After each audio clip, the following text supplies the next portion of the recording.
How's it going? Henry here, and welcome to another episode of the podcast. In case you're new here, I've created this YouTube channel and podcast to help intermediate and advanced learners of English communicate with more confidence, more accuracy, more clarity, and more awareness. So if this sounds like something you want for yourself and your English, subscribe to it on YouTube or follow the show if you are listening on Spotify or Apple Podcasts.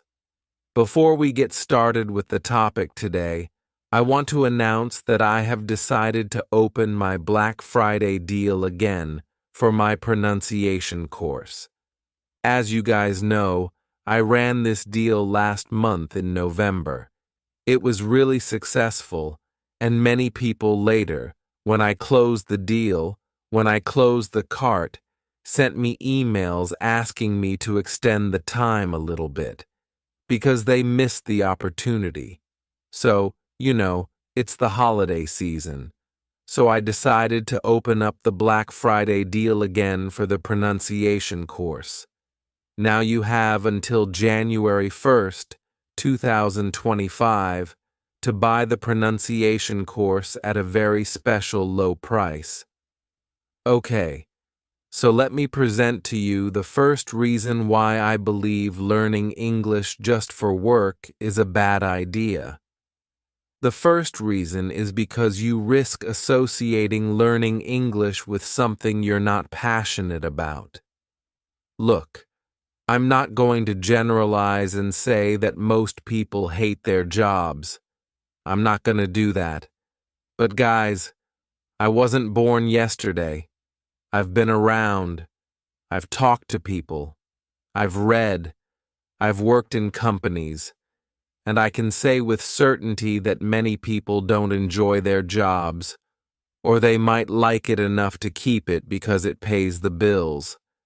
But their jobs, their work, are not the things that truly fulfill them, that truly inspire them, that make them excited to get out of bed in the morning. Okay? And if you're not sure about yourself, here's a question for reflection. Think about this question and answer this question truthfully.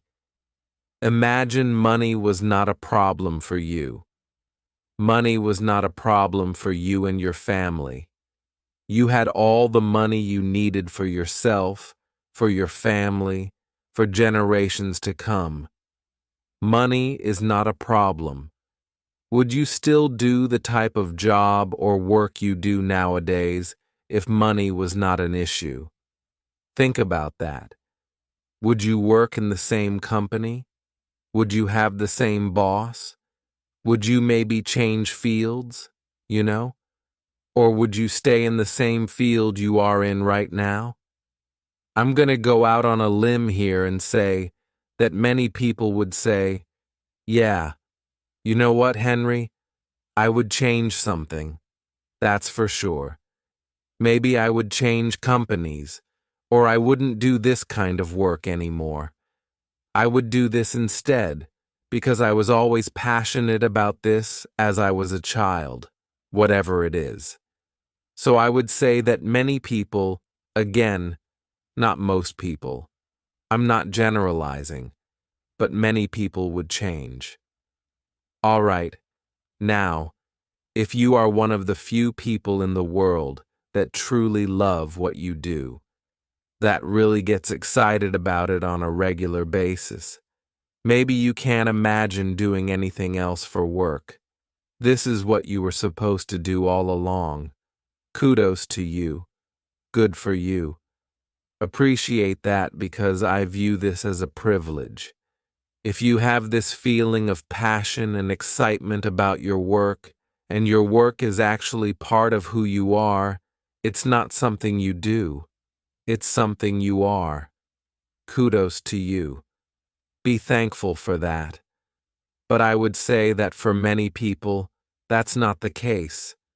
So having said all that, think about the many people here who don't enjoy their jobs or who would do something completely different if they had the chance. Why would you want to associate learning English with something that you're not that passionate about, like your job or your work, with something that you view as an obligation? It's something you have to do to pay the bills. It's not something you want to do. Why would you want to associate learning English with that? And it's inevitable. If your only reason for learning English is for work purposes, and you are not that passionate about your work is like, okay, it pays the bills.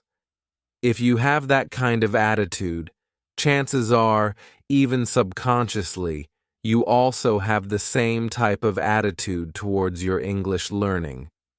If you view your job as an obligation, something you have to do, not that you want to do, and you learn English just for that, chances are you're also going to view learning English as an obligation, as something that you have to do, not that you want to do.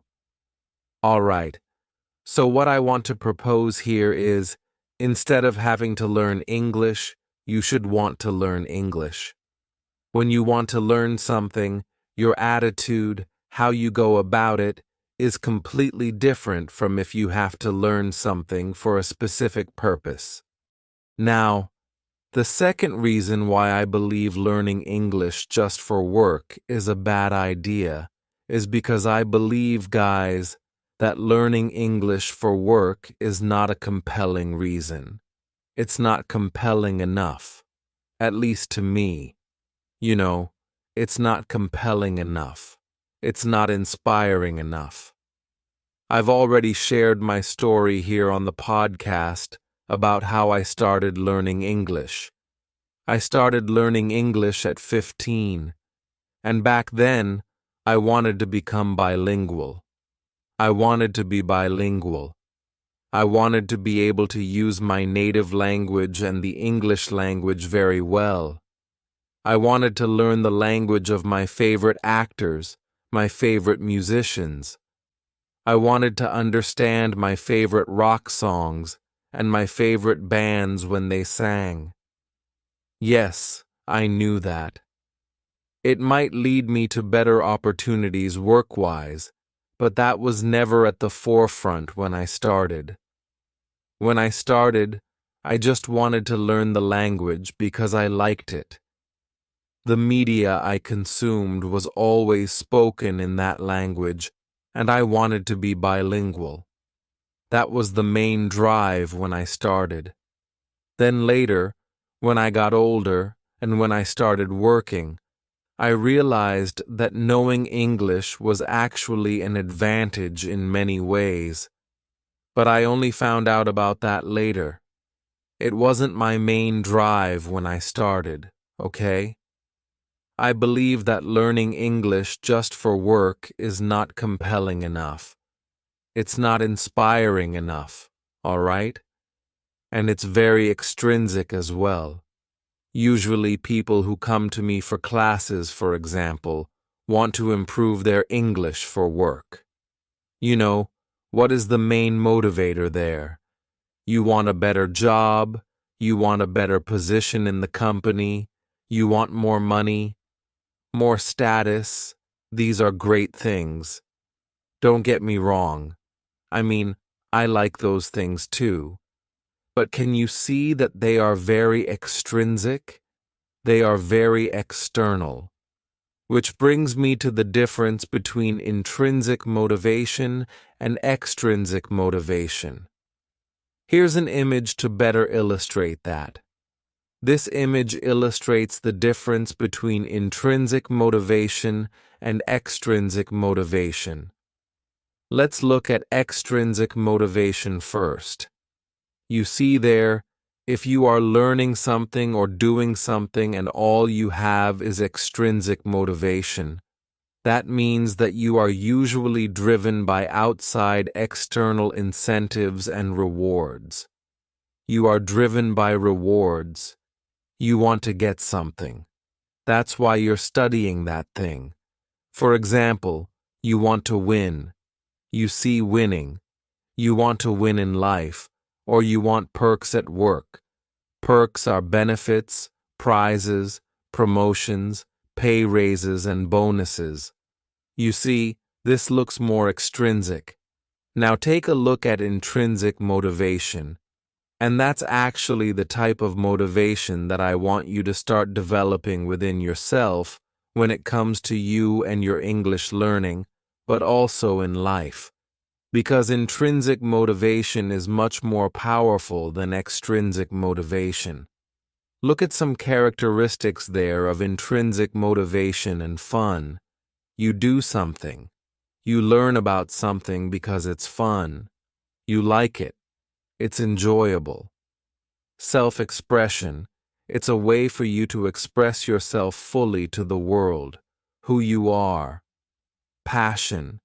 It's connected to your passions, your interests, things that really ignite your curiosity, your excitement about the world. Intrinsic motivation also has to do with curiosity. You learn about something. You study something because you're curious about it. You want to find out more about it. Growth, personal growth. You want to grow as a person. You want to be all you can be. You want to live up to your full potential. That's why you're learning English. That's why you're studying this language. You see the difference? Purpose, enjoyment, which is related to fun again. You see, intrinsic motivation is something that comes from inside, from you, and is something much deeper, all right? Now, I'm not saying that extrinsic motivation is bad or that it doesn't work. It does work. Extrinsic motivation can be powerful as well, and it can work for a while. And that brings me to the third reason why I believe learning English just for work is a bad idea. Because if you only learn English for work, your chances of giving up along the way are higher. Because we've already determined here that learning English for work, for better money, better opportunities, better status, positions, or whatever, this is all extrinsic motivators. And they can be powerful. They can work for a while. But it's going to be very hard to make your learning sustainable if you only have extrinsic motivators. To make your learning sustainable, you need intrinsic motivation. Intrinsic motivation is actually the drive that is behind you not giving up. And I've already touched on this many times here on the podcast. Learning a foreign language such as English very well and getting to a very high level of proficiency and fluency in the language is something that takes time. It's a midterm to long-term process. It takes you a few years at least to get there, so you gotta make it sustainable. All right, because if all you have is extrinsic motivators, maybe that initial excitement you have when you started is gonna vanish very soon, after a few months, after a year. And then, if you don't have the intrinsic motivators to anchor you, you're going to give up. All right, so you gotta make it sustainable. And the way to make it sustainable is by finding methods and habits that you can keep doing for a long time, but also by developing more of this intrinsic motivation, all right? And not relying only on external rewards, prizes, all right? So just to recap here, the first reason why learning English just for work is bad is because you risk associating learning English with something you're not passionate about, like your job. Many people don't like their jobs. Many people are not inspired by the work they do or the companies they work for. All right, so associating English with that, chances are you're going to view that as an obligation as well, and you're not going to put in all you could put in, because to you, learning English is just an obligation. It's not something you truly want to do for yourself. I believe learning English just for work is not compelling enough as a reason. It's highly extrinsic, which brings me to reason 3. Your chances of giving up along the way are higher if you only depend on extrinsic motivators. So now that we have defined intrinsic motivation and extrinsic motivation, and we have also determined developing more of your intrinsic motivation is much better to make our learning sustainable and our studies sustainable. Let me give you here some tips to increase your intrinsic motivation. How can you do that? I actually found this really cool article on Forbes magazine, all right? And this article is actually talking about that, giving us some tips on how to improve our intrinsic motivation. But first here, I just want to read a couple of nice paragraphs from the article that I found interesting. Check it out. A 2021 study examining intrinsic motivation over time and how it impacts mental fatigue found that with high intrinsic motivation, people can maintain their performance over time as they seem willing to invest more effort as time progresses than with low intrinsic motivation. If you're hoping to improve your performance or general outcomes, you're talking about learning English. But it could be in any area of your life. It could be personal or professional, by the way. It may be time to look inward. Inward is inside. Look inward to your intrinsic motivation. Increasing your intrinsic motivation can help you harness skills and improve your performance. And then the article mentions Stefan Falk. He is a performance expert and also the author of a book about intrinsic motivation. Here's what he says. He says that during moments of intrinsic motivation, you perform at your very best. You lose yourself in what you're doing and become one with the task. Really cool, right? So when you are in the intrinsic motivation mode, you perform at your best. And I love this, becoming one with the task. Have you ever done something? Maybe you are working on a project or something, or even studying, and you just lost track of time? You were so engrossed in the activity. You were so involved that you didn't even see time passing. This is becoming one with the task. And that's how I want you to feel when you sit down to have an English class with your teacher. When you sit down to practice your English with a podcast, a movie clip, or just study some grammar. 1950. I want you to be one with the task. The way to get there is by having an intrinsic type of motivation while you're learning the language in the first place. So here are some tips that the article gives us. Number 1, identify the big picture.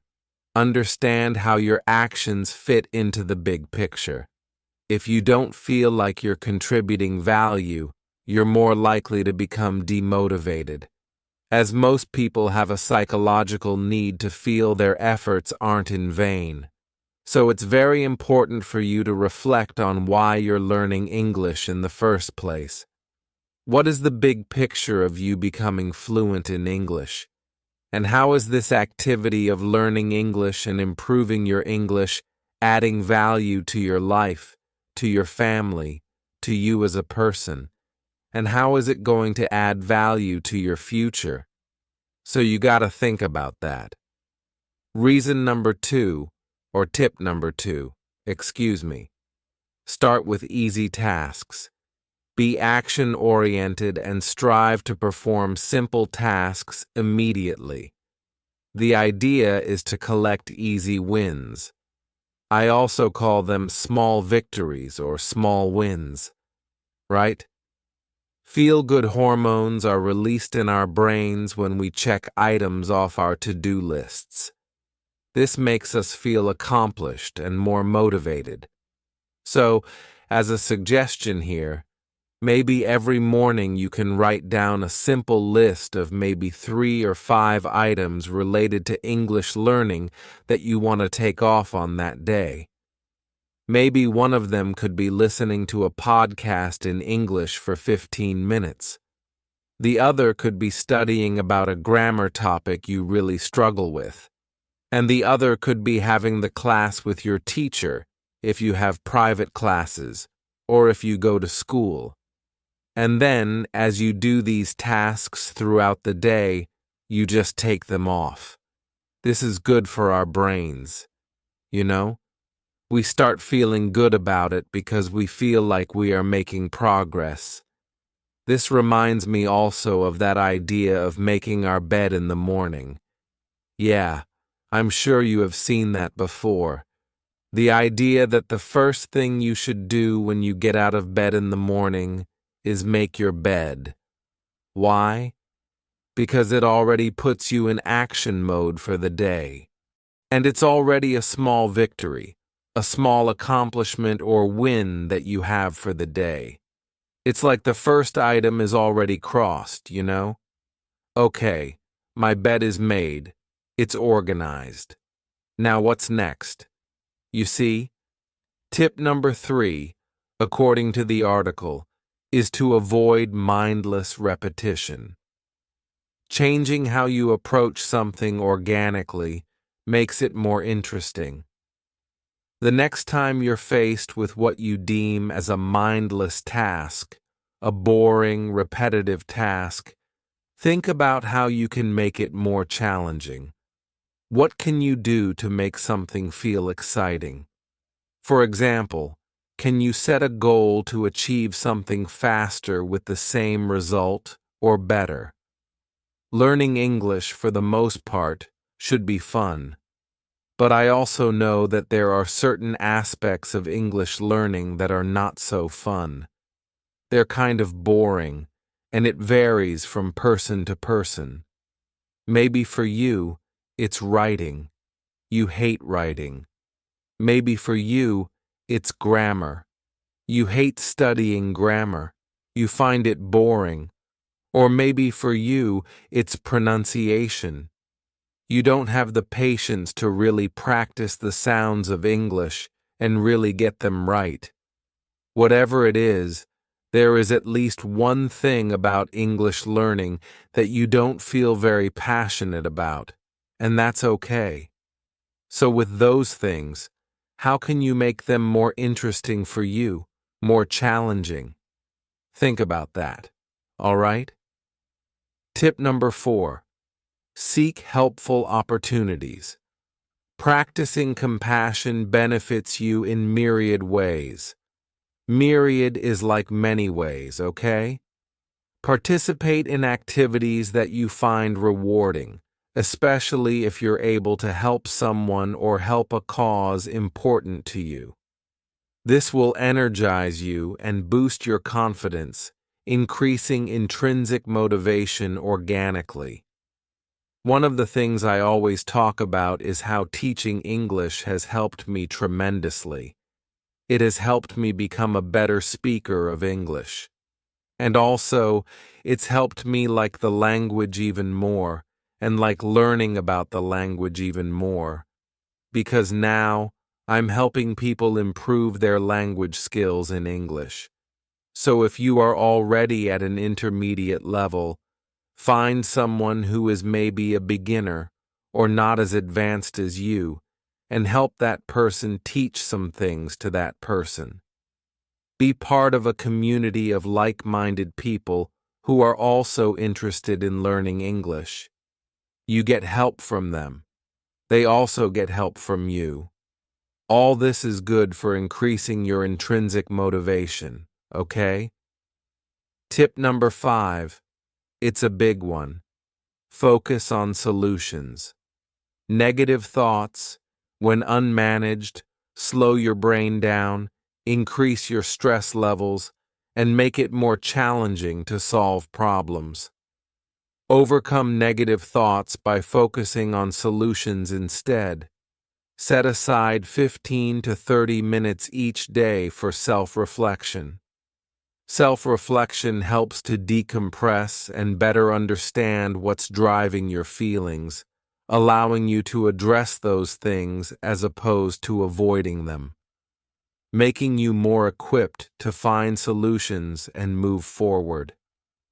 I've already touched on this topic before, the importance of self-awareness. Developing your self-awareness as a learner and having a moment, maybe weekly, maybe monthly, where you actually sit down and reflect on your overall English development, your English progress, and your approach to learning the language. Maybe you have to change something in your approach. Maybe you have to add something, delete something. This self-reflection, this checkpoint, let's say, should be done regularly. Check in with yourself and analyze your progress and your approach to learning. Tip 6 from the article is to reframe tedious tasks. Similar to mindless repetition, things you deem tedious may feel like a waste of time. But reframing them from boring to rewarding allows you to tap into your intrinsic motivation, all right? So look for how a task, whether tedious or not, adds value, increases intrinsic motivation. Again, maybe you're not that passionate about writing. Okay? Maybe you think writing in English is boring. How can you make it more fun or more rewarding for yourself? Reframing is about changing the way you think about something. Maybe you think about something in a negative way. How can you think about that in a more positive way? All right? One idea here about writing is understanding that, okay, if I want to be a better speaker of English, I need to become a better writer. Because by becoming a better writer, I'm going to be better at organizing my ideas and presenting my ideas in a clear way. And that's going to help me become a better speaker. This is one example of trying to frame something boring into something more positive and constructive, all right? So guys, these are some final words that I have for you now. Remember, why you learn English for work is a valid reason. It is not compelling and inspiring enough, and it risks the sustainability of your studies. Instead, you should work on developing your intrinsic motivation for learning English. Intrinsic motivation can be applied to all aspects of your life, and it has proven to be an effective way to improve performance, reach and exceed goals, and boost your overall sense of well-being. So think about that. Now, before we wrap up today's episode, it's time for the Learner's Corner. And I have here a very nice audio message from Christian Parado from Colombia. All right, so let's listen to Christian from Colombia and see what he says. Hey Shago, how is it going? I'm Christian from Colombia. I just wanted to say that your videos, I find them really useful and so entertaining. Yeah, you have like all that magic to share your ideas. I'm studying English because in the past I was doing it. I was studying as well, but then I tried to make a life as a musician, playing my guitar from time to time. And then all day long, yeah, you know. I didn't stop, but at this moment I have to. Yeah, I have to find new opportunities, like a different kind of job with my family, and I want to study something else. Because making a life as a musician, as a professional guitarist, that's really difficult. You can't do that, of course, because it's a good habit, like something to do in your free time, to be relaxed, to calm down all those bad feelings that you may have. So yeah, I just wanted to say that you should just keep it up and continue like that, and I'll be watching you all the time. Yeah, don't worry. Watching you and listening to you with your podcast. And yeah, I just wanted to say that. Very nice, Christian. Cool, Christian. Well, thank you for following the work. You know, thank you for following the podcast and the videos here. It means a lot. And I'm glad the content has been helping you, and you speak English very well already. I'm going to, again, go out on a limb here and say that musicians usually have an easier time, I believe, picking up languages, because I'm also a musician, as you probably know. And I feel like it's kind of easy for me to pick up sounds. So, not only for music learning, but also for language learning, right? So I think it's amazing because many very good speakers of English as a second language I've met, they had something about music in them. They were into music. They played something. They sang. They had something related to music. So maybe there is something there about that. I might be completely biased here, but it's what I observe. No wonder many English teachers are also musicians.